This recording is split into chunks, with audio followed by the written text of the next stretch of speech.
Spin it again. It is not the critic who counts, not the man who points out how the strong man stumbles, or where the doer of deeds could have done them better. The credit belongs to the man who is actually in the arena. You know what, I've heard people call, and I kind of like it, the era that we're in, the post-truth kind of era. And lately there's been a lot of coverage in the real news about the growing and booming business of creating fake news. Well, I don't know, maybe he was watching CNN fake news. What do you think? You are fake news. Sir, go ahead. Let us return to the fight. This battle is far from over.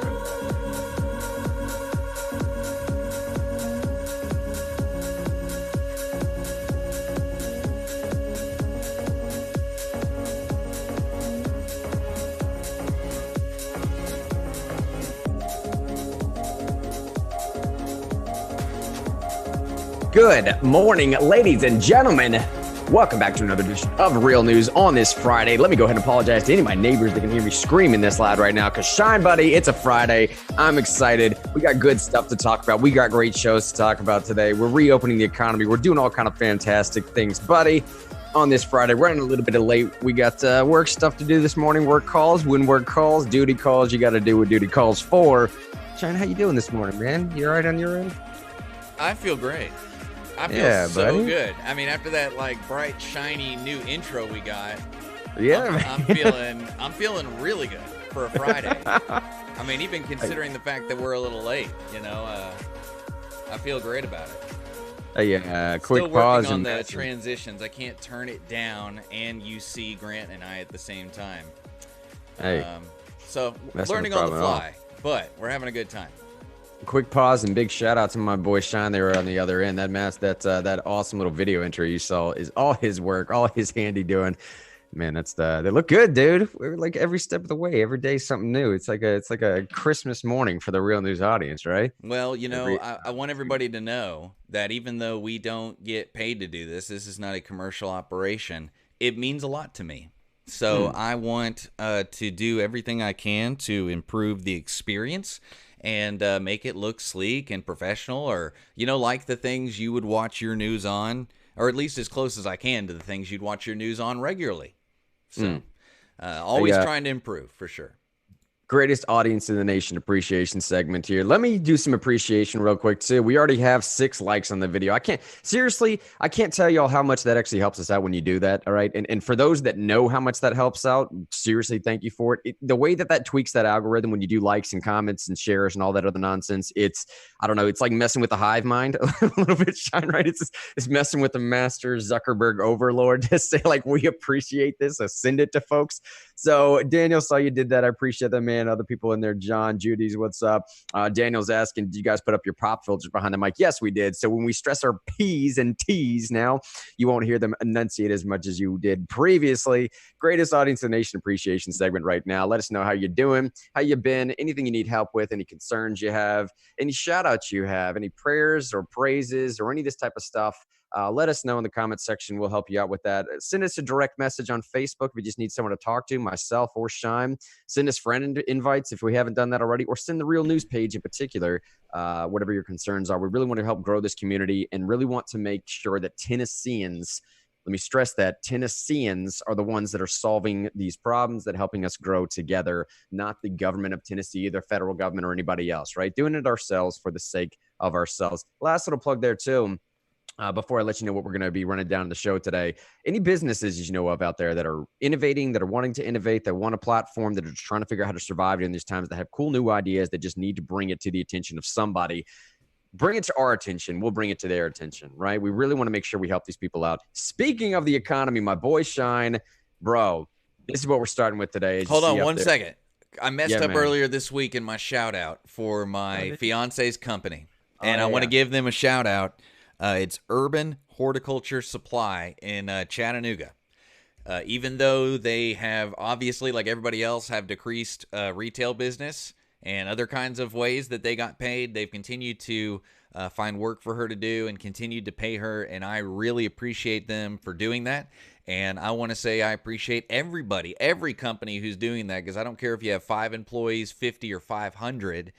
It's a unique problem when you're bringing in in our connected world, small margin economy, when you're bringing in less money, it's a real sacrifice or even a risk. It's not even, in some cases, it's not a sacrifice. It's like a risk to lose the business if you continue to pay people. So I appreciate people making the sacrifice, taking the risk, and continuing to pay people during these troubled times, but especially the people paying my fiance, because that's Urban Horticulture Supply in Chattanooga. People pay my fiance. Hey, because, I get a little added benefit from that. So. There you go, man. As you see in the show notes, look, as other people are struggling, as the stock market is tanking, oh boy, Bezos, he's giving an extra $24 billion. And I noticed, man, his wife went from one of the richest women in the world to, like, arguably, I think, the richest woman in the world because of what she got in the divorce, because of these gains as well. We also have fascinating, and I'm stressing fascinating new research. My brother actually turned me on this last night, pointing towards any evidence that may or may not be coming out to show that some of this stuff started in a biolab in Wuhan. And I'm telling you, bro, some of the stuff they draw attention to, in particular, these called gain of function experiments. One of the things they're trying to stress in this new research, halfway down through the show notes, you'll see in there, is there's things called loss of function and gain of function experiments. Gain of function experiments are basically exactly what they sound. How do we add functionality to the things that are already out there existing? They're really stressing. Can we stop doing that for a minute, China? Can y'all, like, get your ethical standards about yourself and maybe calm it down for a second? Could y'all not try to grow babies from test tubes and, I don't know. Yeah. Could y'all just be normal? Could y'all just be normal people? I mean, do you have, just because your economy's getting bigger, does that mean you have to, like, be a part of some dystopian future movie? No, you don't have to do that. Get yourself together, China. Now that we've teased what the rest of the show is going to be like here, let me go ahead and share right now what we're starting the show off with. As you can see in the show notes, Trump 3-phase plan for reintroduction, reopening the economy. Here we go. Shine, let me know if we have any auto problems, if y'all can hear on you. You look great, man. I bet you'll be great. ABC's Rick Johnson leading us off. Tonight, President Trump unveiling long-awaited guidelines to reopen America, but making it clear the governors will call the shots. We're opening up our country, and we have to do that. America wants to be open, and Americans want to be open. The president's guidelines call for a phased approach. States would be able to move to phase 1 after they see a 2-week decline in the number of people with COVID symptoms and in the percentage of people testing positive for the virus. They would also need to implement a robust testing program for healthcare workers, including emergency antibody testing. Once a state can check those boxes, people would still be advised to maintain social distancing and avoid socializing in groups of more than 10. But businesses could look at ways to slowly return to work. If states are able to go 2 weeks without a rebound of COVID cases, they can move to phase 2, where you could see places like restaurants, movie theaters, and bars reopening with social distancing protocols. One careful step at a time. And some states will be able to open up sooner than others. Some states are not in the kind of trouble that others are in. Look, that's where I wanted to end that door right there, because he's exactly right. That's probably what you're going to see. I think the inevitable follow-up question Americans want to be open. Yeah. That's the quote of that whole video. Americans want to be open. Yes, that is Companies true, want to be open, and Americans want to be open. Americans. Yes. But I'm telling you, I think what people are inevitably asking the follow-up question is, like, all right, cool. So what does that look like for me? Unfortunately, as our species tends to do, we have a tendency to internalize everything and making everything about ourselves. That is what it is. So people can ask that question of, what does that look like for me? What does that look like for my life? What does that look like in my state? Okay. Because someone in my family that lives in a different state can have a totally different experience than I might here in Tennessee. Right. And I think that's why he stressed at the end there, making it abundantly and clear, some of these states are not having nearly the problem that others. I'll tell you one of the other fascinating things that's coming out right now, Sean, a little bit to what Trump is talking about with this reopening of the economy, is for some reason, bro, the amount of travel between, I was hearing an expert talk about this last night, the amount of travel that's going into California is arguably similar to the amount of travel that's going into New York when you're talking about international travel, okay? So the idea should be that a similar situation is happening in California as it pertains to hospitalizations, need for ventilators, just confirmation of positive cases as what's going on in New York City. Now, densification has an element to do with that, but they're also saying something different about Californians or the state in general that may not have to do with just proximity of people, right? It may not have to do with just simply densification. So back to Trump's point here is, look, man, out in California where you think you'd have a major problem, but you may not be having a major problem right now. If you can show, it seems like everything is based upon this idea of a 2 weeks, strain, right? A 2-week idea of no more cases, a 2-week thing of no more death rates. If you're down on the downtrend for 2 weeks, that's sort of your ability to enter into the end of phase 1 into phase 2. And in the show notes here, you obviously see that we have some of these things laid out exactly what the phase 1 and phase 2s are.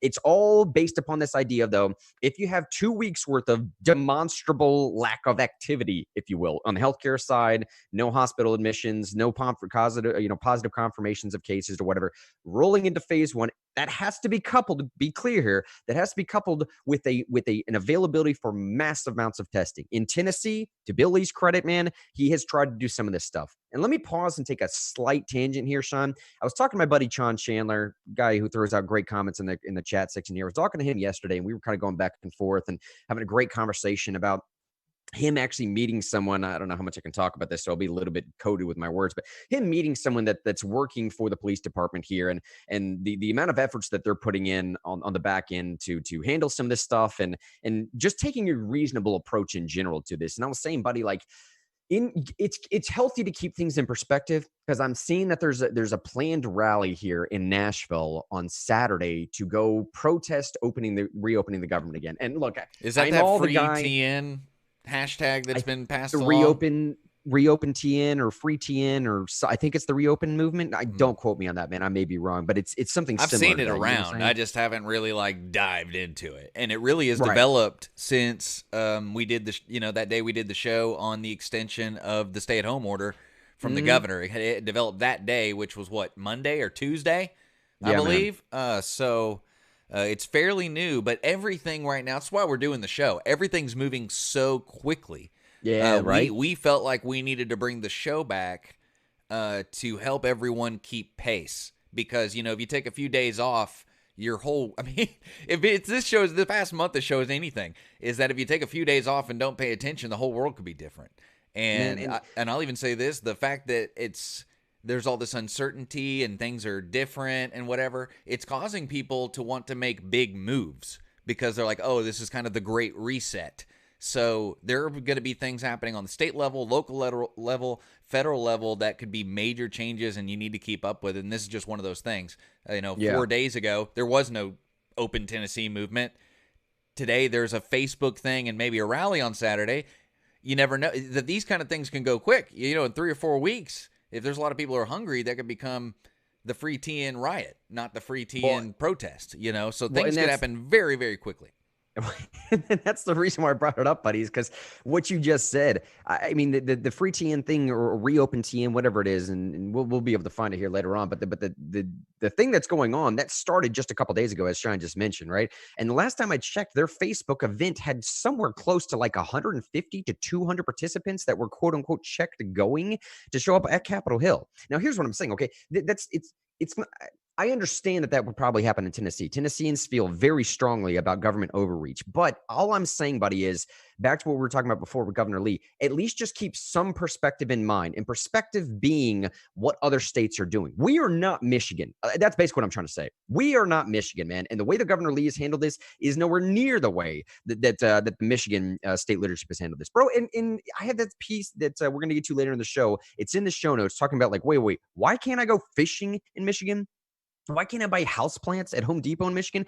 Why can't I do gardening in my front lawn in Michigan? Some of this stuff is absurd, bro. It's asinine. It's prima facie Or going ridiculous. over to someone else's house and getting a haircut. I've heard about stuff like that being a problem in Michigan. Right. And that's weird. It's you're going to see one person.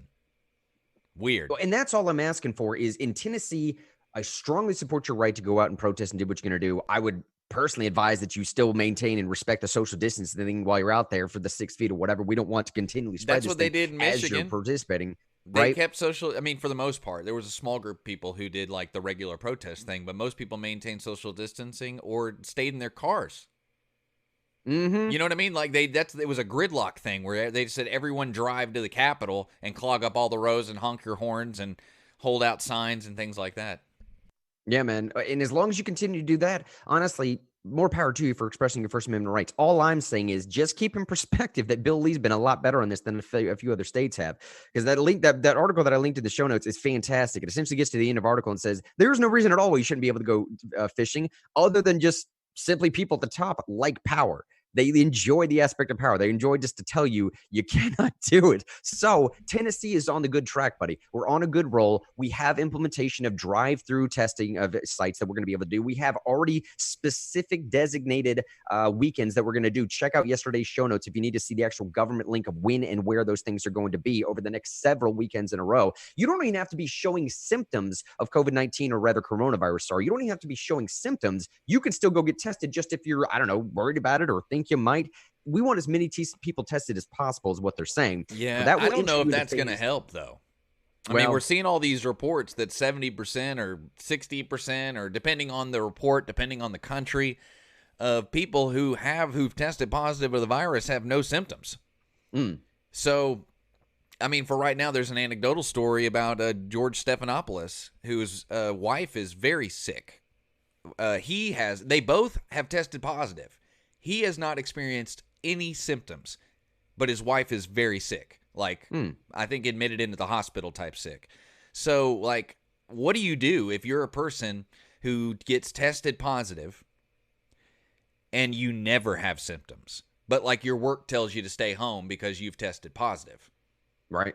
How long do you test? That's what I mean. I think it might, weirdly enough, I think it would only be more useful to do the mass testing if this was really more deadly or if more people showed symptoms. I mean, because my question is, how long do you test positive without symptoms before you are presumed to have beaten it and have immunity? And I don't think people know the answer to that. They don't. And I think there's going to be well-qualified lawsuits if people get told to stay home for months. You know, the people who do or are able to work, if they're told to stay home and they're asymptomatic. You know, there's a lot of weird stuff with some of the make you feel better about opening up the economy thing. I hope that there's a dialogue and not just knee-jerk stuff, even though I know we need to do it.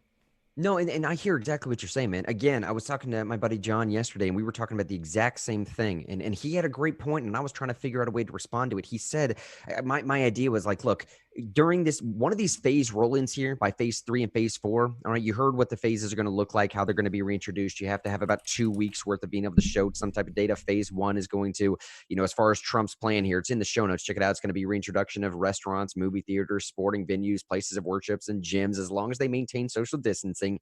Phase 2 is talking about schools and organized youth activities like camps reopening. Non-essential travel can resume, again, as long as you're doing some type of social distancing. Now, phase 3 is essentially trying to return ourselves to some state of normalcy. But here's where it gets interesting to what we're just talking about now.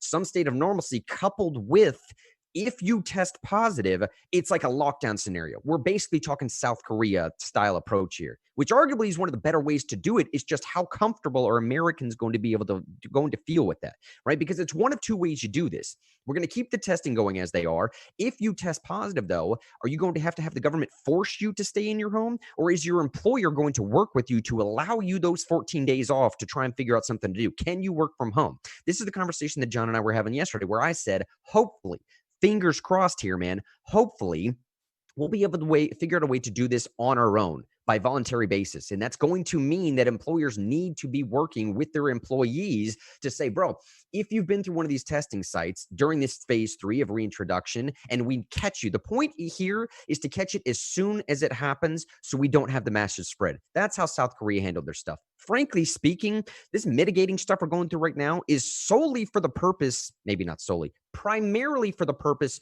to just not overwhelm our healthcare systems. We're not curing the disease here, y'all. We're not doing a thing with herd immunity right now. That's not even considered in this phase 1. It's just so we don't overwhelm the healthcare systems. Now, this may come back in fall. That's what they're talking about, returning to normalcy. If you get tested, though, Shine, here's where it comes down. And I said, hopefully the employers can work with you and let you stay home.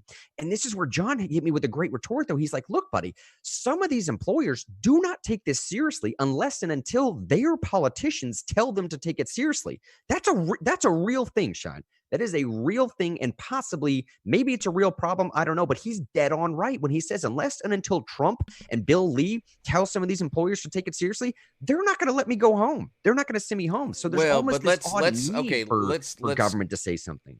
How much more seriously does it need to be taken? Apparently a lot, dude. I mean, no. I agree, though. But I mean, like every school in the state of Tennessee is closed.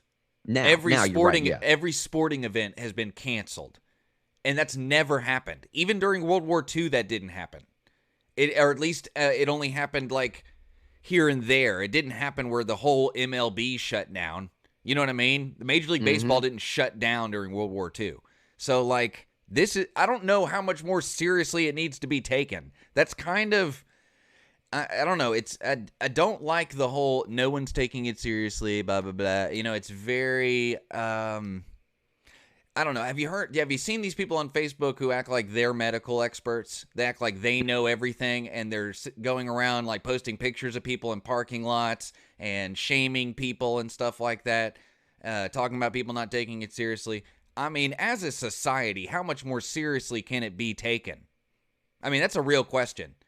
I mean, what else do they want us to do? Have armored vehicles patrolling the streets with loudspeakers saying stay in your homes and drones harass people? How much more seriously does it need to? I mean, Governor Lee and Trump have been on television every day for over a month. I mean, every single day giving people updated information. They've shut down everything. I mean, the only thing they haven't done is said, we're coming to your house to make sure you're home. But they here's the hypothetical, though. Here's the hypothetical, though, Shine, is you are correct right now. That's exactly what's going on. But fast forward 5-6 months from now, that's what the experts are saying is we might possibly have a reintroduction, say October, November, maybe December timeframe. Now, if and when that happens, my hope, this is what I was saying to John yesterday, my hope is that we won't have to have Governor Lee and President Trump come on the televisions 5 days a week for an hour to 3 hours at a time and swear to us that there may be a problem. I would hope at that point that what you're saying is correct. The people know it. They take it seriously. They'll do the right thing for the sake of doing the right thing because they decided it was the right thing. And that's where John was saying, like, yeah, you're exactly right with what you're saying now, Sean. It's like, yeah, dude, everyone's forced to take it seriously. Like 90-something% of the country's been on total shutdown for the past couple of months. But what he was asking is if and when this is reintroduced in the fall, is it going to take this same thing again?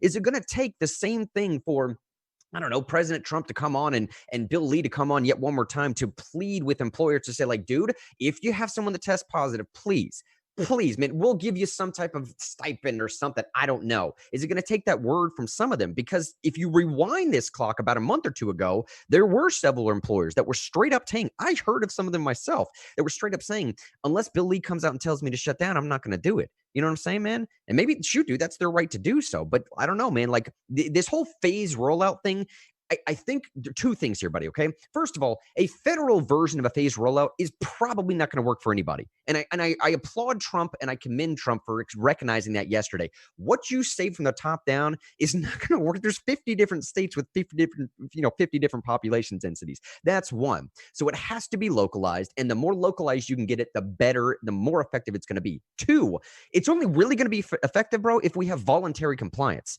I think we've seen multiple examples of this so far. If government forces you to do some of this stuff, you're only going to get adverse reactions. Here's the thing. If the government tells you not to show up into places and they start shutting down church services, what have we seen? 250 to 2,000 people will show up on your front doorstep of the government capitol standing 2 inches from each other to protest that decision. Right? Like it's just government forcing you and telling you this is the way you should do it. It just doesn't make sense. And I just really hope we don't get to that point so far, man, because it's this terrible catch-22. It's this darned if you do, darned if you don't. Because I want voluntary compliance, but some of these people are saying, forget your voluntary compliance, bro. Even if the medical experts are saying it's the right thing to do, I'm not going to do it until Governor Lee tells me to do it. And it's like, well, dude, go ahead though, Sean. Sorry. Let's be fair here. If you're a regular American, you've been suspect of the academic community your entire life, unless you are part of that community, right? I mean, if you're a regular, hardworking American who, let's say you're a plumber, electrician, HVAC guy, you don't necessarily, over the past few years, take everything that an academic says for granted, right? I mean, am I right? Is there not as much a bias against the world of academia as there is against the world of media amongst certain circles in the United States? I mean, I don't know. I'm just throwing that out there. I think they're right to be skeptical. And I think the other thing, I said this a while ago, because of the way human danger responses work, I think until people have someone that's 2 degrees of separation from them die, they're not going to take it seriously. And not that they're not taking it seriously in a vacuum. They're not taking it seriously in comparison, right? In comparison to people they do know who can't work and need food or need gas or whatever. That is a problem that's in front of them. And because of the way the human brain works, fight or flight, it's very difficult to plan to attack an enemy that's not in front of you. That's an immediate danger. And I've said this a million times. Until people think it's an immediate danger or know it's an immediate danger, they're not going to treat it like one, Mr. Henry. And I can't necessarily fault anybody for that. I think there's a lot of people who have said, I'd rather run the risk of going to work and dying than sit around and wait to die. Yeah. There are people who've said that, and this is America. If they want to do that, they can do it, in my opinion. And it's just, we just haven't seen, Grant, the massive amount of infections. We have not seen it. Right. We have not seen, we're still at 1/10 of the projections. We've not seen the spread either. And I don't know, this has been my point all week long. Even though we've shut down the economy, even though we've shut down the schools and movie theaters and bars and clubs and music venues, people are still having contact with people. Oh, yeah. Oh, yeah. In fact, the vast majority of Americans are working, and not all of them are working from home. Most Americans are not getting food delivered. They're going to the grocery store and getting it. People are doing house church things. People are going to their stylist or their barber at their house to get their hair cut. People are seeing each other. People are having contact. People are definitely within that 6 feet rule all the time. And I would have expected to have seen a spike in cases. But what have we seen? Even in New York, where it's out of control, or not out of control, it's actually well under control. They still have plenty of hospital beds. They have plenty of ventilators. They have plenty of PPE. It's not out of control at all, but it's bigger there. Over 50% of our cases nationwide are happening in New York. Why isn't there more death? Why isn't there more spread? Why? And if it's not, in my opinion, I mean, and I'm willing to say I'm not necessarily right on this. I'm just saying all the information I'm getting at this point is saying it's not even 1/5 as bad or 1/10 as bad as what they said it could possibly be. And I think we'll know more in 2 or 3 weeks, because most people in the next 2 or 3 weeks, Grant, are going to keep allowing themselves to experience less social distance over the next 2 or 3 weeks, as they get tired of being at home, as they don't see the danger. And if we see a spike then maybe I'll take it seriously.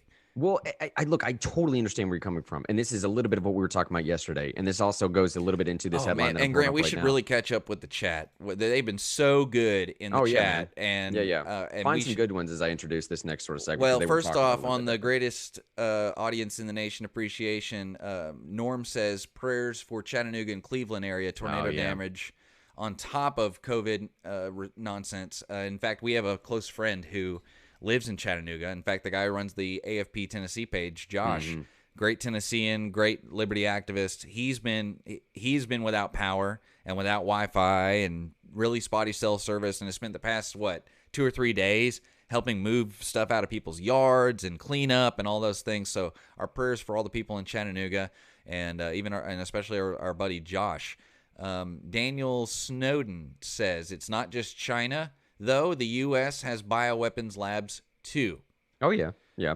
So that's totally fair, and not all of them are in the United States. In fact, one of them was really close to where the Ebola outbreak in 2014 happened. I will say, though, quickly, to be fair, he was responding to my comment about this thing that's actually on the screen right now, talking about the evidence for this. One of the things they cite in there is, can we pause for a little bit on these Asian-related lack of ethical concerns of these gain-of-function, loss-of-function experiments, which we'll talk about literally in about a minute or two. To be slightly fair, though, I will say there's a general consensus and Daniel knows this, there's a general consensus that as far as as it pertains to, say, Asian scientific communities, their ethical line is sort of on the other side of the playing field as opposed to Americans. Now, granted, if you're doing bioweapon stuff, you're doing bioweapon stuff. So it's like, why even have that conversations of apples to apples? But all I'm saying is, as far as it comes to an ethical line, say these Eastern communities, primarily Chinese communities, it's not easy to find that ethical line. Sorry, go ahead with more of the comments though, Sean. Let's see. Michael Stinson says hospitals nationwide have been laying off literally thousands of healthcare workers. Hospitals are not burdened. Yeah. And I am and I am tired of the fear mongering. We love talked Zach about that this morning. I mean, you can look it up. Thousands of nurses and doctors are being laid off. So obviously, we're not at capacity or even close. And speaking of not at capacity, man, I think from your comment a minute ago where you said something about, like, we've seen all these doctors just popping up all over the place online. You can't really tell if they're real or not sometimes. Zach said in Facebook, I'm not a doctor, but I did stay at a Holiday Inn Express last night. Yeah. That's kind of where we're at, right? Like, well, and I'm not a doctor but either. I'm yeah, just right. I'm just a commentator, you know, Yeah. and a grassroots activist. That's who I am. But I can read, and Yes, I have the exactly, ability right. to reason. I have the ability to apply logic to a situation. I am hampered by my biology, like I said, and that's something you have to take into account. You can't not take into account the way your body reacts to certain stimuli, and your body, your systems, your animal systems that protect you from danger, don't care about coronavirus, Right. And that's important to remember. But your animal systems that protect you from danger does care about even the prospect, even the remote prospect of not being able to get food. You know what I'm saying, Grant? Your body will protect you and make you afraid and give you headaches and stomach aches while you worry about it. But it will not do that over COVID because it's not an immediate threat until your body feels like it's an immediate threat. It's really interesting how human psychology and biology play into this whole deal. Like I said, and I'll end with this. I'm so glad I'm not in charge of anything. I'm so glad I'm not a decision maker, living every day knowing that you're going to make 50% or more of the people that you're making a decision for upset at you. That would be a terror. I'm so glad that's not me. But what are we looking at here, Mr. Henry? Oh, right. Yeah, I totally forgot on the screen there. Yeah, so this, what I was pulling up there and just give someone a little bit of chance to read through that as we're reading some of the comments and whatever else.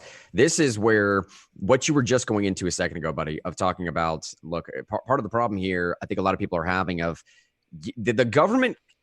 What's the best way to say this? I'm just going to straight. The government kind of cried wolf here on us, right? The government kind of pulled a little bit of a Chicken Little for a justifiable reason. I understand, but they pulled a little bit of a Chicken Little where they told us that the sky was falling and now the sky hasn't fell. And we're kind of sitting back wondering, like, dude, you started off this conversation by telling me 2.5 million people are going to die. And now it's looking closer to 60 or 70,000. Now, granted, 60 or 70,000 is still horrific. Let's be very clear about this, Shine, okay? 60 or 70,000 is arguably one of the worst flu seasons, if you want to call this a flu season. It's a totally different thing. But if you want to call it a terrible flu season, it's arguably one of the worst flu seasons in American history, coupled with 90% of the country going nowhere for almost 2 solid months, or at least we're told going nowhere. Let's be real. The traffic has been much, much lower than it ever has been. So even with that in place, we're still looking at one of the worst seasons we've ever faced in the history of this country. Nevertheless, your point remains true.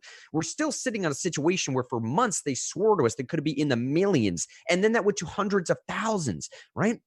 250,000 was the number we were talking about before this whole peak thing started. And now that peak is looking closer to 60, 70, 80. And people are starting to question, like, did I get lied to? Was this ever for real? And it jumps to one more thing now. To this point, to this article that I just had pulled up a second ago. Now people are wondering, like, dude, all right, dude. So what is source information? What is the source of this thing?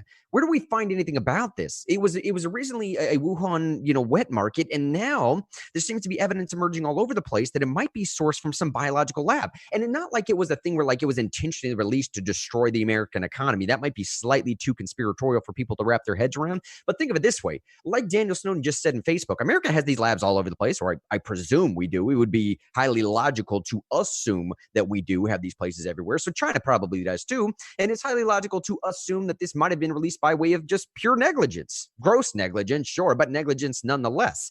So you have to start questioning, so what is it that's coming out of some of this research? That article in particular is absolutely fascinating because the people cite that they are doing, the sole purpose of this article, this research paper, whatever the industry term should be, is that they are looking for the truth. Nothing more. They're just looking for truth behind any evidence that this SARS-CoV-2, COVID-19 as we know it now, came from a lab in Wuhan for the things that I just explained, okay? Additionally, the authors chose to remain anonymous, which I will read into quite a bit.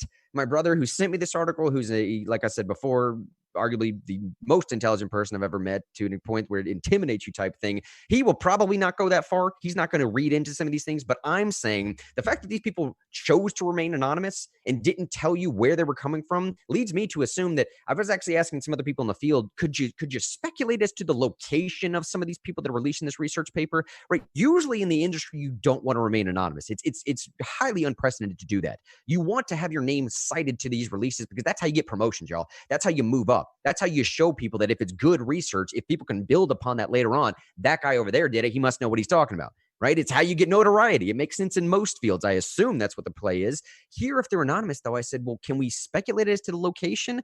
And some of these people said, well, probably out of China, probably out of Wuhan. Maybe they're remaining anonymous because they don't want to get, I don't know, some van showing up to their house saying like, hey, we got to talk to you real quick and never see from the person again. That's Mr. Henry talking. Nobody else, not speculation from anybody else, no organizational name attached to that speculation. That's purely me talking, but you know I'm leaning towards the right way, okay? So it's highly unprecedented to do that. And then you have to ask what follows. A secondary goal, I'm quoting directly from this article right here, Bo. A secondary goal of this document, they said, is to further spread global awareness of hazards posed by bio laboratories, in particular, quote, gain of function studies and proximal location to urban areas. So you're doing gain of function studies in the middle of an urban area with 11 million people. Wuhan has 11 million people, and you have a biolab like down the street from the wet market, literally a few blocks away from the wet market where 11 million people live. It's like, that's why I didn't say gross negligence before, because that is a pressure cooker for just simple negligence to leak out. Even just simple negligence alone, just like casually not watching what you're doing one day, could leak to some dude, and some dude so happen to has a conversation, and now a week later, 9 million of your 11 million people are infected. Anyways, continue. Yeah, wait, let me throw one thing out there real quick, because in the chat room, someone's like, we have biological weapons too. We have weapon labs too. We may be irresponsible. But let me say this: a communist country had a nuclear reactor blow up and messed up a lot of things. Another communist country allowed a virus to escape a weapons lab, and maybe we do the same thing, but we're not communists. And that seems to historically protect us from mess-ups that impact the worldwide community at large, as far as when it comes to things like this. Is that fair to say? Because, yeah, maybe, and I'm not advocating for more biological weapons labs. I don't think it's a great idea. But I think the point needs to be made that communism has failed in these large systems twice now that we know of since its inception. And as we move into the modern era of, big things that affect a lot of people, high energy, and then things like we're dealing with right now where the impact can be worldwide, I think over the past century and a half or so, communism and socialism have showed to be dangerous state systems for controlling these kinds of systems and keeping them safe for everybody. So, I don't know. I just want to throw that little piece in there that you got Chernobyl and now you have Wuhan. Well, and I also, it might be important too to stress like some of the science behind why these experiments are done, right? So when we say biolaboratories, people sometimes just inadvertently or maybe purposely attach the idea of like some type of weaponized virus, and that aspect of it being weaponized or somehow attached to the military industrial complex. That's where people sort of, I don't know, maybe they infer some type of nefarious activity out of it, right? Maybe they infer that there's something wrong is being done. But as far as it pertains strictly to science, what we're talking about here, and I asked this question, was, look, most gene therapy depends on viruses as a delivery mechanism, right? So a lot of the experiments that are done either in China or here, I presume, they have the goal of modifying parts of a viral genome to ensure that it does not replicate in humans, right? To ensure non-replication in humans, to increase delivery capacity, to the infectivity of specific cell types. It's all about research so that hopefully we can help ourselves out. And I think that's what China was doing initially. That's the stories we're getting now, is that they were messing around with these genes and trying to do these gain of function studies or whatever, which I'll explain here in just a second. Ukraine was just trying to power their houses. Well, no, it's true. You're good point. I hear you. I mean, it's not like there was anything nefarious going on with a nuclear power plant in Ukraine, in Chernobyl. Yeah. But what I'm saying is communism produces systems that do not adhere to safety, because that's not as important as following the rules. I hear you there. Okay? Valid. That's true. Yes. And a lot of truth gets ignored because people are afraid to tell the people above them negative news, things that are bad. Because in communist countries, people who fail get the death penalty. In China, it happens all the time. Watch a train crash in China, and they will kill the guy in charge of that. They'll kill the guy in charge of transportation, or the guy who built the train, or the guy who built the track. And that kind of system produces places where truth cannot be shared. And if truth is not shared, which in a world of science is very important, you're about to talk about how this guy didn't even want to say his name. This proves my point. This is why I'm front-loading this conversation with this guy, this report, the guy didn't even want to mention his name. Why is that? Because people in communist countries do not report negative things to their superiors because they don't want to die. And that is unsafe and really encapsulates China's danger to the world, because they're running large systems. They're running very large systems with lots and lots of people. And just using Chernobyl as a little backdrop. But anyway, I'll stop. I'm burying the lead because we haven't even gotten into the story because of me. I'm sorry about that. But you're right, though, buddy. It's a utilitarian culture, is it not? Like the ends usually justify the means in whatever it is that we're talking about here. And the ends justify the means. We're talking about Chernobyl. The ends justify the means with China earlier on this year when they were talking about the CRISPR technology, when they're saying like, hey, I don't know, maybe we can figure out where this HIV gene is. You can clearly tell I have no idea what I'm talking about. Is it an HIV gene? I don't know. But whatever it is that's responsible. It's the delivery system part of the HIV, not the actual disease, like the thing that penetrates the cell. As far as I know, I'm just a layperson. But earlier 2 years ago or a year ago, when they were messing around with the CRISPR technology of knocking out some genes or something that would make someone susceptible to receiving the HIV virus from their mother, I think they back into that story from the CRISPR stuff was like, well, yeah, they took care of the HIV stuff, but they also made this kid susceptible to some like strain of flu that would just kill him immediately or something. It's absurd. So, a strain of flu that would kill you immediately. I wonder if all this stuff is connected. I mean, I'm not kidding. I'm not kidding. And you know that the Chinese government since December has been issuing HIV drugs to its citizens in order to deal with this problem. You know that, right? And part of that's because, again, this paper that we're looking at here, they talk about an HIV delivery system. And that's one of the ways that let me explain this gain of function, loss of function, because I think that'll put in context, right? So that's the second aspect of this paper said that they're trying as much as they can, trying to show that in particular gain of function studies being located next to urban, areas, there's a problem with that. And we need to bring awareness to the hazards associated with that. So after speaking to my brother and a few other experts, I asked about what is a gain of function study? And they said, look, gain of function studies are usually best understood in a counterpoint or in comparison to a loss of function study, right? So loss of function means exactly what it sounds like. It's like eliminating some function of a small feature of whatever you're working on in testing how it will impact the behavior of the whole system. So my brother, for example, when he was working in the labs, he would tell me he would routinely, quote, knock out a gene. I don't even know what that means, but knock out a gene or eliminate a protein's ability to say, attach to a particular site or phosphorylated to a particular site. It's a type of biomolecular communication, if you will. So conversely, a gain of function study, loss of functions means like you knock some feature out of it or some function out of it. Gain of function study has the opposite intention, obviously. It's to increase or enhance the function of some aspect of a system's, ability above its normal baseline levels. So I guess what we're doing is taking whatever this SARS version or this respiratory system was and trying to do a gain of function study to figure out how can you make that some aspect of that perform above its baseline level, which apparently is what they were doing in these labs, right? So we would do things like, my brother said, they would do things like, quote, overexpress a gene or mutate a protein so that it's essentially always phosphorylated, if that's even pronouncing it correctly. Now, all that's in context here. Now we understand, that pertains to cell biology. in virology, it looks very much the same, right? It's a bit more ambiguous, but it looks the same. The general ideas still apply. So this is some of the stuff we're seeing. We're seeing sort of adaptation of the MERS to animal models. We're seeing, elucidation to molecular determinants to transmissibility into airborne routes. The same thing for biological basis for adverse outcomes associated with just SARS vaccines. So we're talking about messing around with animals and being airborne, messing around with SARS vaccines. And then what it finally gets down to is maybe we're messing around with doing the HIV delivery system as well, right? So dude, this is a bunch of scientific talk here. Somebody in the chat room that knows what's going on, tell me if I'm right.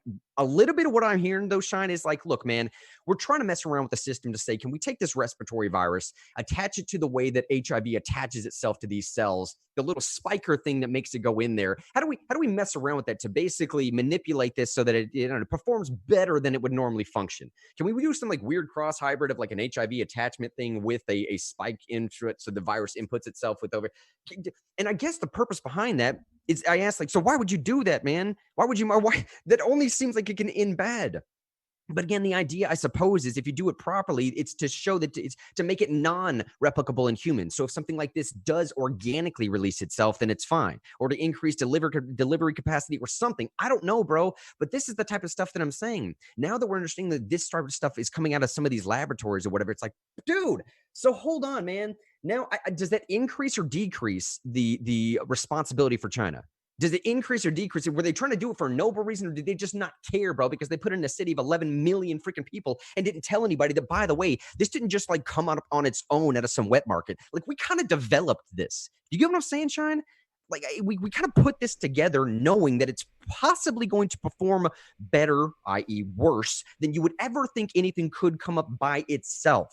Like, we formed a super hybrid almost, if you want to, of the normal thing you had over here that you would expect to release in a wet market, and then accidentally released it over here and just didn't tell anybody about it.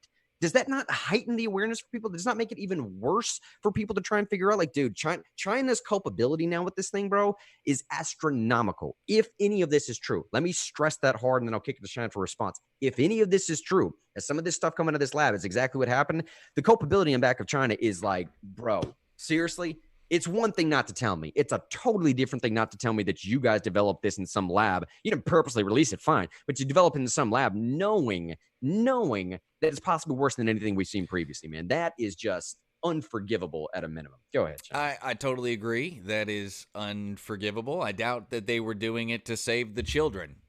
You know, I doubt they were making a super virus with an HIV delivery system for the children. I doubt they were doing it for some benevolent reason. It's hard to imagine that. And even if they were doing it so they could save people from SARS, which is, I think, their line right now, is that we had SARS, we had MERS, we've had respiratory diseases that have killed lots of people in China, so we're doing research in order to figure out how to deal with that better. I think that's their line at the moment. Even if that's the case, when this many people have died and this much money has been spent and or lost by people all over the world, who cares what your intentions were? Who cares? You could have said, I'm trying to get to heaven and meet Jesus. And everyone would say, so you killed all these people and you ruined the economies of all these people. I don't care what your intentions were. I don't care if the road to heaven was paved with gold bricks. You know, when you walked down it, you killed a lot of people. So I don't believe that they'll be able to say, first, they're going to, and I think right now there's a mixture of, no, that's not true, and we were doing it for positive reasons. I do not know what they're going to move to when this becomes more concrete, and I really hope that the worldwide reaction to this is similar to how the world felt about the Soviet Union after Chernobyl, where I think there were some people who felt like the Soviet system was better than the capitalist system pre-Chernobyl. And Chernobyl was a really good example of how what are the fundamental underlying flaws. And I think after lots of research from historians, literary, military, all these different, I think everybody concludes it's the fact that people were afraid to tell the truth on a regular basis. And I don't even want to say that I think China had the most nefarious purposes, even though they could have. I will say, though, something that it's very similar to Soviet Russia during the time of Stalin is people just don't like to tell the people above them bad news. And when they don't do that, I mentioned an article a couple days ago, 6 crucial days China didn't share information. Why were those 6 crucial days? Why did they exist? Probably not because of some cover-up by the government. Probably a cover-up by a mid-level manager who is probably dead now. It probably didn't even save him. You know what I mean? It probably didn't even help him to not tell anybody, but it did kill lots of Europeans and lots of New Yorkers. The fact that they did not share, the fact that it was airborne, that it was human-to-human transmission, all these kind of things that they knew for 6 days and didn't tell anybody, and allowed tens of thousands of people to leave Wuhan and go to Europe and the United States. And I hope that the world looks at China and says, ew, gross. I mean, it's fine. We can make money off them, but that is a flawed system. And we don't want to be anything like that system. We don't want to mirror it. We don't want to help it. You know, we can let them make money and use them for cheap labor. I mean, I'm just trying to think the way people in the world think. I don't appreciate everybody using China for cheap labor, but you get what I'm saying. I hope the worldwide reaction is negative and the opposite of the NBA reaction a few months ago, where everybody was just like, "No, China has the juiciest kisses in the world. Like they make me feel so much elation. They're so great. Oh, China. Oh." You know, that's the way everybody has been for the past couple of years, and it needs to stop. Dirty communist. And I don't mean the people. I mean the CCP, the 100,000 or a million people who run the Politburo of Chinese. Just dirty, disgusting people. Just to be fair, little bit to this research paper that we're going over here, unless I'm reading this wrong, when they're talking about the HIV inserts, I think they're even saying that it's unlikely that that's actually going to be proven to be able to be true. I mean, there's been several other reporting that that's what we're looking at, but they're saying, and tell me if I'm wrong about reading this, they're saying the finding the 4 unique inserts and whatever, all which have identities similar to amino acids, residues, and key structural proteins of HIV-1 is unlikely to be fortuitous in nature. Right, unlikely to be fortuitous in nature. Now they're saying this is now withdrawn paper claims that SARS-CoV-2 has uncanny similarity to HIV-1, implying that this was engineered or recombined with it in some way. Saying it has highly been debunked by other scientists, and apparently you can find this same type of. If it's been debunked, why was China issuing HIV drugs? See, this is all, it's like whether or not it's proven or not. When it came down to what they were going to spend their money on and what they were going to tell people was going to fix them, which when you're dealing with what we're dealing with right now, those decisions really matter. That's when it really matters. It's not theoretical anymore. What are you going to spend the money on? How are you going to keep people from rioting and society breaking down by telling them you have a solution? They gave them HIV drugs. And you can find videos that people living in China, in Wuhan, they were doing blogs because they were 2 months behind us. You know, the way everybody's got a vlog now. Everybody live streams in the United States. That's what was going on in Wuhan. And I was watching all those videos. They were talking about they give me my HIV medication, and numerous videos where I got it firsthand from Chinese people. So I don't know. I take that it's not going to be able to be proven with a grain of salt from people who obviously have a bias, when the info is showing you that there's more evidence than no evidence that it has the HIV delivery system. And maybe you can't prove it now, but I think the proof is in the Chinese government response, because they knew what was going on with that virus. Well, they didn't need genetic testing. They developed it. So they knew what was going on. They knew what to prescribe. The frustrating thing, bro, is that not only did they know what was going on, apparently at least a few people in America knew what was going on too. That's one of the things I had pulled for this show today. Here, let me share this. We'll get a little bit of this as we're getting, close to the end of the show. Let's keep going on the show, man. It's doing good stuff right now. Well, we have a lot of stuff to talk about after this. We have so many little housekeeping things that we should have talked about at the beginning. Yeah, in fact, do you want to pause real quick and do some of this housekeeping real quick before we're kind of go ahead. Well, first off, there's going to be a big. I don't know exactly how we're going to do it yet, so you're going to want to stay tuned all week next week. And I think we're going to be, first big announcement, I think we're going to be able to go Monday through Friday starting next week. Yeah, right. Yeah, starting next week, unless, a family member, unless there's an emergency, we should be able to do Monday through Friday. So there's that. And then, let me say real quick, Shine, before you move on from that, that's a shout out to this community. Okay. That's a shout out. And that's a massive shout out of encouragement for what y'all have done for us to be able to go up to our higher ups. And let's just be real here, Shine, and basically say, like, dude, we're demonstrating value by what we're doing with building this community here. And it's partly in part because of the way that y'all have been taking action with us by doing stuff to get in touch with your legislators, by listening, by commenting every single morning. The fact that we can bring some of these numbers to people high up and we say, like, look, bro, we are building community. It is demonstrable. The fact that we were able to do that, we basically be able to go to our higher ups and say, like, we need to schedule around this now. Like, we need to make this a work priority now, even though we're doing this on our time. We need to make this a priority in our days because people are depending on it. Our community is depending on it. Didn't mean to interrupt you, Sean, but I thought that was an important thing to stress. It's like, dude, it's because of y'all that we were able to go and say, like, we got to keep doing this. This has to be priority. And they responded by saying, yeah, you're exactly right. Yeah, you're totally right. Go ahead. Yeah, and I didn't even think of that, Grant. But yes, part of the reason that we were able to even justify asking is because of how great all of you are, and you watch the show, you listen, and we really appreciate that. So tune in Monday through Friday at 10 a.m. to find out more information next Friday at 6 p.m., whether it's on the Real News Facebook page or the Americans for Prosperity Tennessee page or on both. We're going to be talking with Knox County Mayor Glenn Jacobs about unlocking the economy, kind of the conversation we've been having all week. And I wanted it to be it would have been more timely maybe to have him on this week or early next week because of the way the news cycle has been going.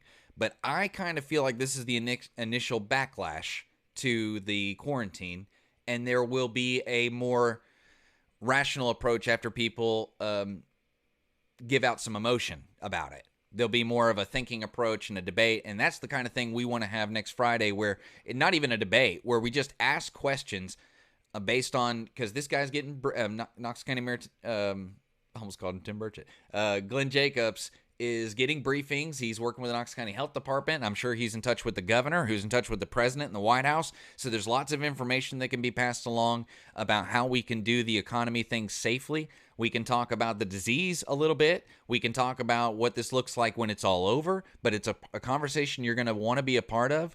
I'm not even going to tell people how to get this done, but I have sent some special viewers, you know who you are, a link to the Zoom link. Now, only some special people are going to be able to use Zoom because I'm going to be pulling the questions from those. We're going to be streaming it so everybody can watch. But you special Real News viewers and listeners who watch this show, I know that you're going to come up with really good questions and comments. But you won't be able to do that unless you register through the Zoom link and watch through that. Because we had an issue where we get stuff that's too public and people do all kinds of weird stuff. So we're going to have a little more control over that.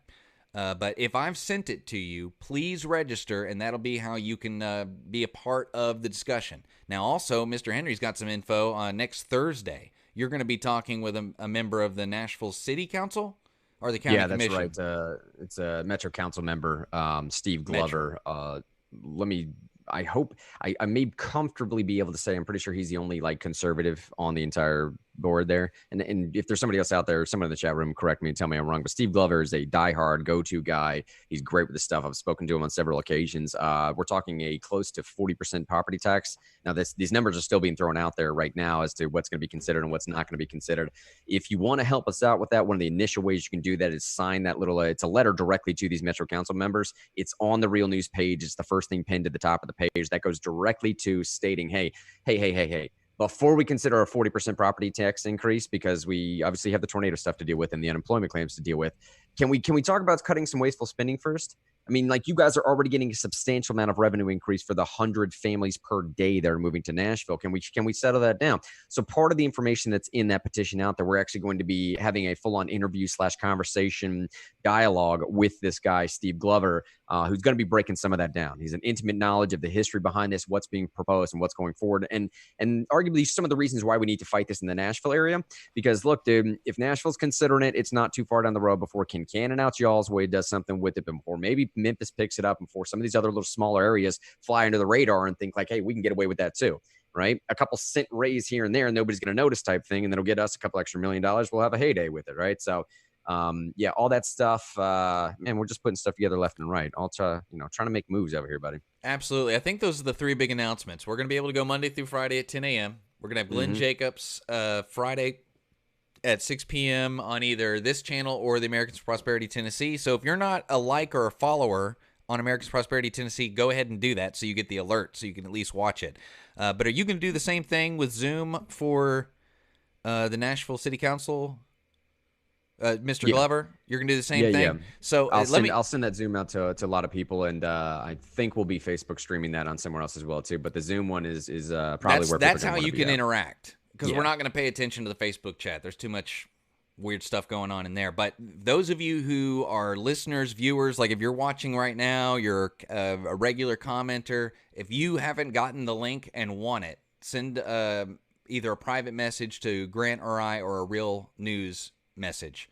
Saying I want the Zoom link, and either say for Glenn Jacobs or for Steve Glover. Is that what you said? Yeah, Steve Glover. Steve Glover or Glenn Jacobs, and we'll send you, or both, and we can send them both to you, and you can go ahead and register. Because most of the people that are in the chat right now are people I trust to, ask good questions and things like that. Oh, absolutely, man. I like most of these people. So if you're in the club right now, you're in the club. It's a lot of these people who watch later on and from other countries and stuff like that. They send us weird messages. They do.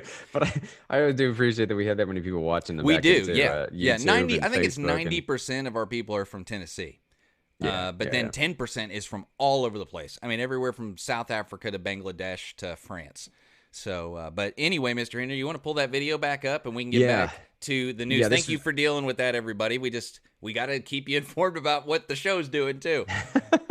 You mentioned a second ago before we did that quick little update about how the fact that China knew, and that led me into thinking about pulling up this Tucker Carlson thing. To pay close attention to the dates that you're about to see in the top left corner. He's about to bring up some comments from Senator Tom Cotton here, and he's about to just basically show you, like, bro, there were some people out there, even amidst the whole impeachment scandal and the acquittal vote afterwards and all this other stuff. There were some people out there that were trying to say, bro, you don't know what's about to come. And China does know what's about to come. That's why it's such a problem, is because they know and they're not telling us. Listen to this.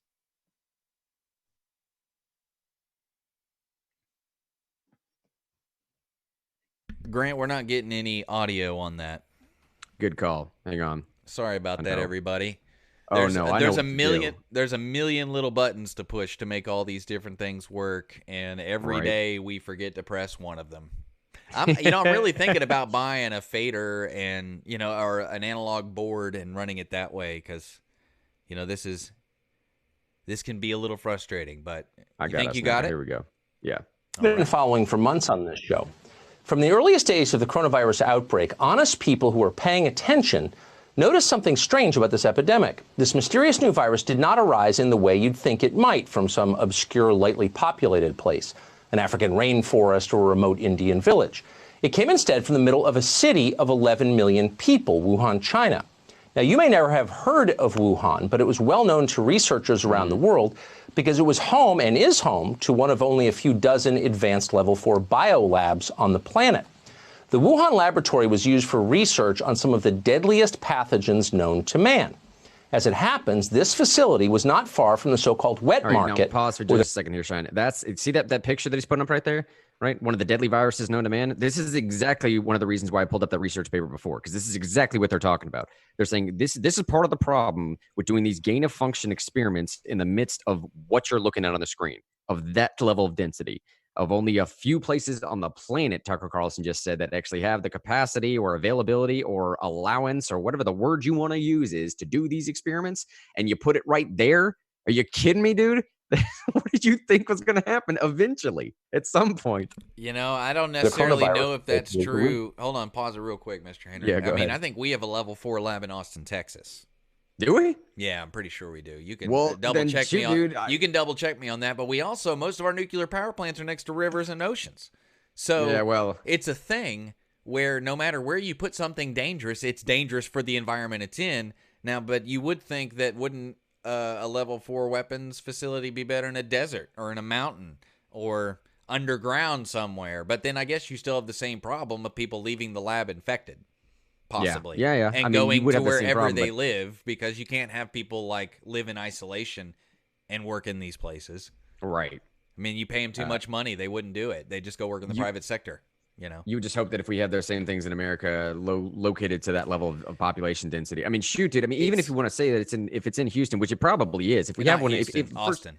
Austin, sorry. Well, at first I would like to see if it like, where is it located to the level of downtown in Austin, right? Because the idea of like densification is hugely important when we're considering this. And then you got to consider the population of Austin compared to, I think it's 11 million that live in Wuhan. Yeah, it's like a New York City or LA or Chicago or something like that. And then you have a level 4 bioweapons facility. But the other thing too is it's not apples to apples. America doing it and China doing it are just different. And I know some people in the chat room who are all about fairness probably don't like that statement, but I think it's qualified. I think it's qualified considering what we've been through in the past month, and then you consider the historical context of Chernobyl and other communist regimes, stuff breaking down. I mean, look at North Korea; they can't even feed people.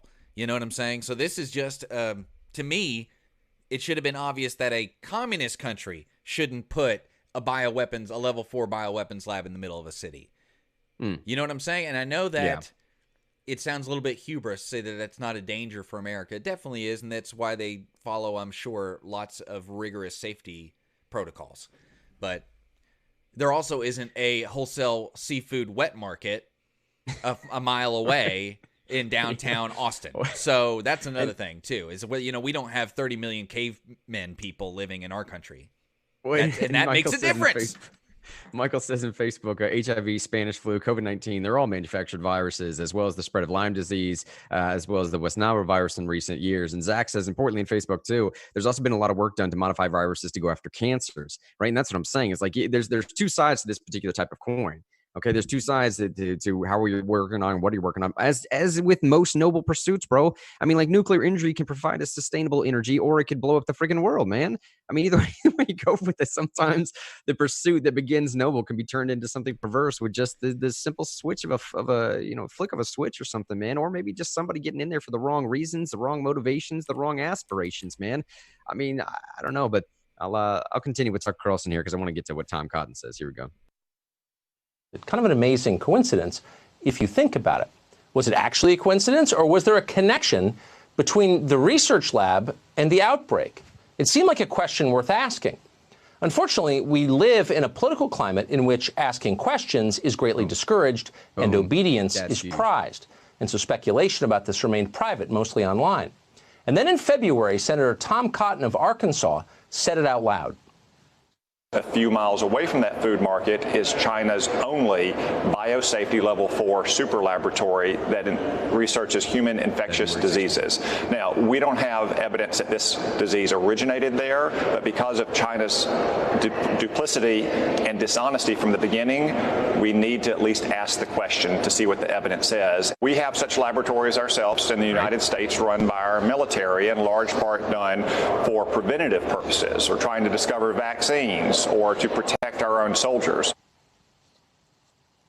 Well, of course, everything about Tom Cotton's questions, the one you just saw, were valid. Was there a connection between the lab and the virus? We ought to see where the evidence leads, as he said.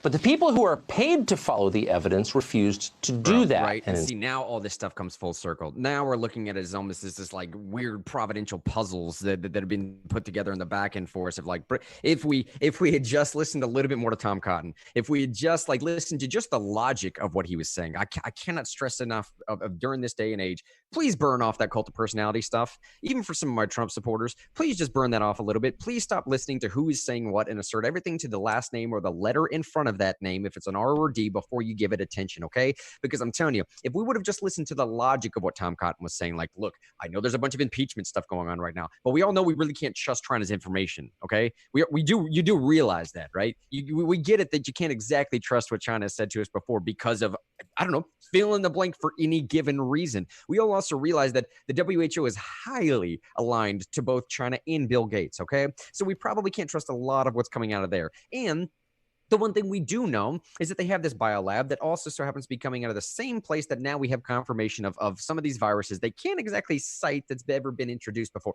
Can we at least just follow that? Can we at least just pull that thread a little bit here, man? February 16th, Shine. February 16th, we're talking about I remember the day he did it. I watched that live. I watched that live, and I said, oh, wow. someone of note is saying this because, yeah, it had been being talked about he said online. By online, he means like an Indian doctor mapped the genome in December and said it had the HIV delivery system. And there were comments and someone, I can't remember who exactly did it, but like a real news organization published the genome mapping. You know, the gene mapping that was done in December. And it had things in it that were, I don't know, indicators that it could have came from a lab, because how would nature produce a regular flu virus with the HIV delivery system? How could nature do that? That was everyone's question. And so that had happened over a month before Tom Cotton did that. But as Tucker Carlson said, telling the truth has not been something that's been very popular in the United States over the past few years, especially when it's the truth about China. And that's why I made such a big point to say that China's the reason I think this happened. Not only with China, but our response and the European response and everywhere else is China's disease of don't talk bad about the Chinese leadership. Don't describe their failings. Don't talk about the things that you know that they don't do correctly or haven't done correctly. That disease of non-truth, of lies, of deception, of what would you even call that? I mean, it's beyond lies. It's protecting bad systems or bad decisions. That disease has spread to the West. And I think that's part of why we have the actual disease that we have. And if people had taken Tom Cotton seriously, when there was plenty of time to say, well, let's just look at it. Let's have one of our weapons labs look at it and see if they can, you know what I'm saying? And it would have been so much easier. If we had shut down travel to Europe a few weeks earlier, would New York have been what it was? You know what I'm saying? And part of the reason we couldn't do that was because people didn't want to blame China. You had Democrats in New York and California telling people to go out for Chinese New Year in New York. And a lot of people are saying all those encouragements to say, ignore the news stories. It's not a big deal. Don't be afraid to go be out with people. That's part of the reason it got, just part, not the whole, but part of the reason it got so bad in New York. But that's why I'm emphasizing this. The system in China is don't talk bad about the leaders, and that's infecting everywhere else. Tucker Carlson pointed it out. I'm going to keep pointing it out because I think it's a threat to not just our system we live in and our government and our communities. It's a threat to us individually. If we do not acknowledge failure or because we're afraid of higher ups or something like that, or afraid of looking bad or whatever, that's our human system of getting better, of creating better order. But anyway, I think it's a huge threat, and it's obvious that it's been a problem in the United States. We've had a problem with people lying and not talking about their bosses, and I don't know. We're talking Tom Cotton, bro, February 16th, okay? And now New York Times has the audacity, and yes, I'm using that word very carefully, the audacity to print this headline, which you can't see very well. It's obscured because I'm not paying New York Times a cent. I'm not doing it, bro. Forget you, New York Times. I hate paywalls. This is my least favorite thing in media right now. Just cram the sides full of ads if you had to, but I'm not paying you a dime. Anyways, going forward, now you have the audacity of the New York Times to print this headline right here, the huge cost of waiting to contain the pandemic. The huge cost of waiting to contain the pandemic. And what they're going on to say is if I was able to open that up, you could see a chart where they're showing if we would have started mitigating factors 2 weeks earlier, they're saying, we could have cut this 60, 70, 80,000 number in half. 2 weeks, bro. They're talking the beginning of March. I'm talking, arguably the second week, if not earlier, into February. Tom Cotton was telling personal people at the beginning of January almost. He just went on, television and started claiming it to people in February, man. Okay, so New York Times, if y'all would have listened to Tom Cotton, or if any of us would have listened to Tom Cotton, what would we have done then? February 16th, man. February 16th, so 2 weeks would have saved half of those lives. 20, 30,000 lives less lost in this country we could have done on February 16th if somebody would have listened or paid attention. If what Tucker Carlson is saying, if we wouldn't have been falling backwards into these elements of being frustrated by racism or possible underlying feelings of xenophobia or microaggressions or, dude, whatever you want to call them, if we could have just had that conversation openly because the evidence was leading us that way, we're talking about saved lives. And I don't want to go too far on here on a limb here, buddy. And I know I'm going to take some flack for this later on. I'll answer for it. That's fine. Nah, forget that, man. But Shine, lies listen kill, listen. truth saves, man. But the this is what I'm saying, CCP's man. lying killed people. But we're now talking about having a conversation where feelings, microaggression feelings, virtue signaling, okay, a little bit of snowflake, terminology or snowflake, ideology has now cost lives possibly. The fact that we've created a state, it's not any individual's fault. It's a diffusion of responsibility. We're all partly to blame here. Conservatives and liberals, we're all partly to blame. Conservatives are partly to blame by laying over and dying on the issue. Liberals are partly to blame because they're the ones that pushed it and allowed that 5% of the squeaky wheel to get this word out for such a long time. Because now we have a situation where if we would have been able to have open conversations because the evidence was leading us there and not worry about the possible ramifications of some racial blowback and destroying a career in this cancel culture we have right now, we wouldn't have had exactly what we're looking at right now, which Shine mentioned just a second ago. We wouldn't have had the New York Health Commissioner come out and literally deliver this address on February 2nd. Listen to what the New York Health Commissioner says. This is exactly what Shine was talking about. February 2nd. The risk to New Yorkers for coronavirus is low, and that our preparedness as a city is very high. There is no reason not to take the subway, not to take the bus, not to go out to your favorite restaurant, and certainly not to miss the parade next Sunday. I'm going to be there. Yeah. Crowd cheers, right? Well, now, dude, that didn't age too well, did it not? I'm so inclusive. I'm so inclusive. Woo! I'm so Clearly, I'm not saying that all that Chinese happened because we people. didn't have the ability to have a conversation that might have elements of microaggressions or racism behind it. Obviously not. But it had something to do with it, did it not, Shine? We just weren't listening. I think it didn't help, did it? No. And the anecdotal evidence is she said that New York is the worst place in the country. That's the anecdotal evidence. It may be correlated, not causated. Right. But it is correlated. She told everybody to keep using the subway, go out, and there's another video of an alderman or something doing it, standing next to a bunch of CCP guys, by the way, with like red scarves on and stuff like that. Like a bunch of Chinese people with red scarves on saying, "Oh, Chinese New Year, woo, let's do it." Don't be afraid of your Chinese brothers and sisters. Like nobody's afraid of the people from China. No. They're afraid of the virus, you dummy. Right.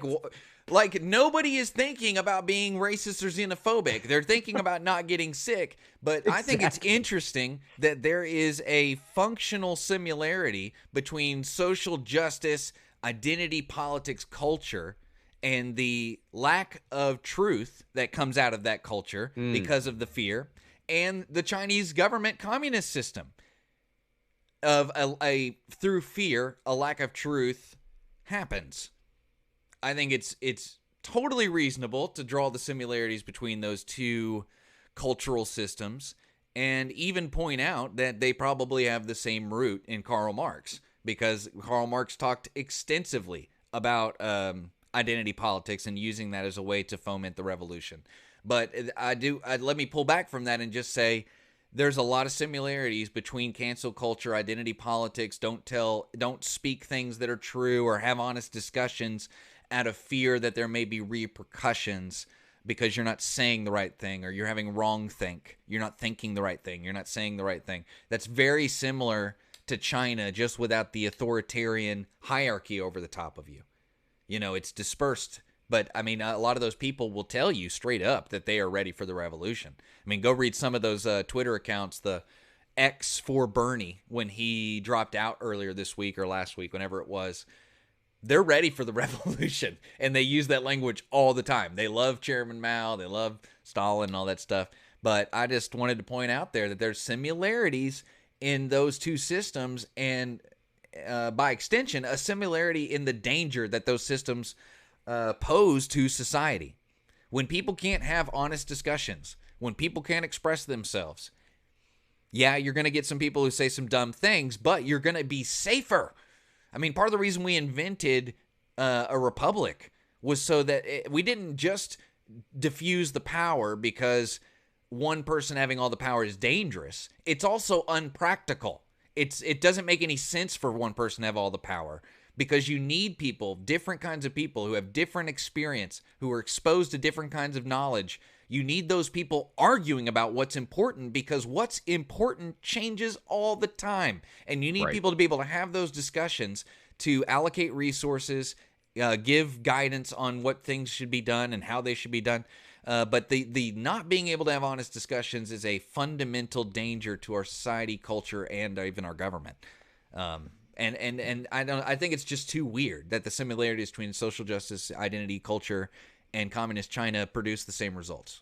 Well, and think about how it's actually producing results in America as well. And this is probably something we'll end the show with, because Shannon and I actually have some other work we need to do today. But actually coming from this story. I don't want to work. I just want to play radio all day. Well, dude, but for real, like, as much effort as you and I put into this show, I mean, as much prep as we do behind the scenes, as much as you're working on the tech side, as much as I'm putting together the storylines, as much as we talk to each other about what we're going to do with here and build this community, none of it feels like work, though. You know what I'm saying? Like, really compared to some of the other stuff we do, it doesn't feel like work for sure. But, you know, part of the reason we're able to do that is because of you guys, and we really appreciate you all. But I'll let Grant roll on here, and we'll finish out the show. And you said a second ago, think about, you know, how people are responding, reacting to this. And again, I just felt like, you know, compelled to stress one more time. Here in Tennessee, we're not getting it perfect. Okay. I don't know if there is a perfect way for everybody to be satisfied with, especially this situation or anything in general in politics or life, but especially this one, right? With that being said, in perspective, I think Tennessee and Bill Lee and Tennesseans are doing much better job, room for improvement, but a much better job than other places.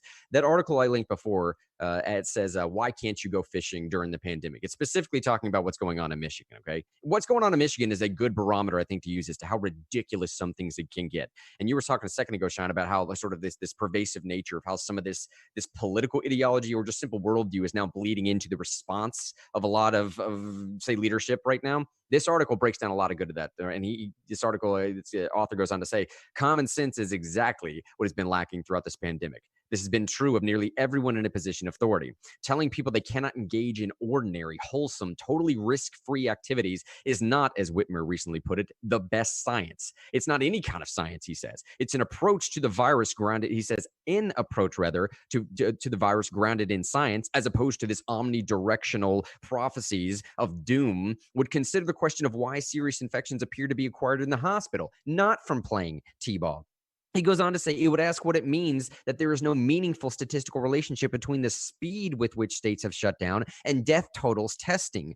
He says that death totals not even when analysis is restricted to the nation's top 15 most populated states. It would consider the not exact remote possibility that some sense of testing could soon reveal that the virus arrived on these shores much earlier and vastly more widespread than people initially imagined. So he then answers the question for himself. When he's talking about in Michigan, where you can't shop at Home Depot and buy plants, it doesn't make any sense. Where you can't go out and work in your front yard to plant plants, it doesn't make any sense. Where you can't sit in an open park without someone within 500 yards of you by yourself and read a book, it doesn't make sense. Where you can't go fishing on your own boat by yourself because apparently fish are carrying this disease now, I don't know. It doesn't make sense. He then finally answered the question saying, why though?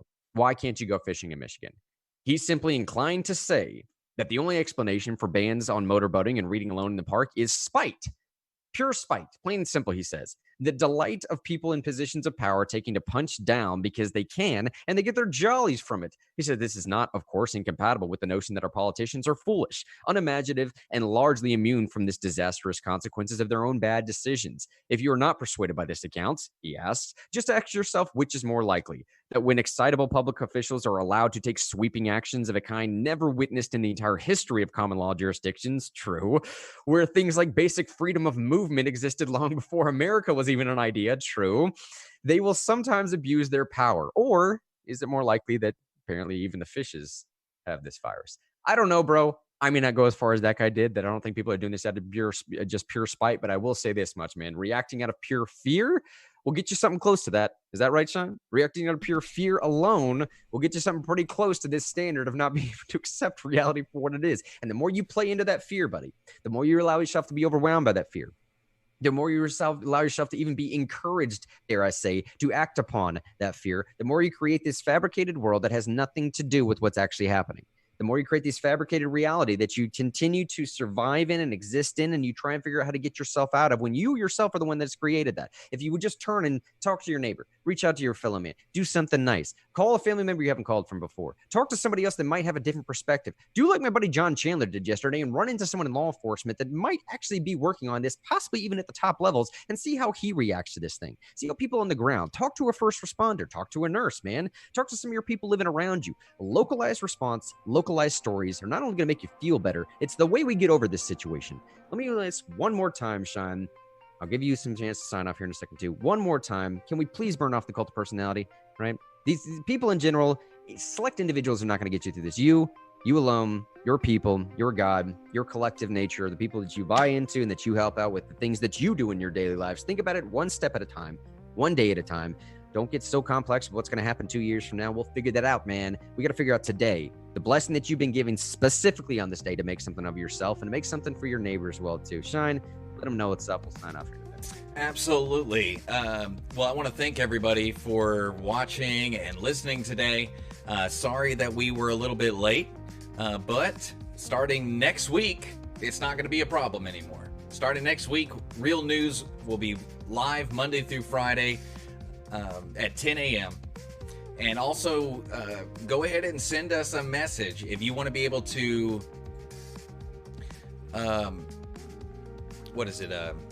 participate in the Zoom chat and ask questions to Mayor Glenn Jacobs or the Nashville City Council member. We'll have more information on that next week, but send us a message and we will send you the link so you can register, so you can take part in the conversation as you do every morning. We thank you so much for listening. Mr. Henry, thank you for doing a great job and doing this great prep. This has been Real News. We might see us this weekend. Who knows?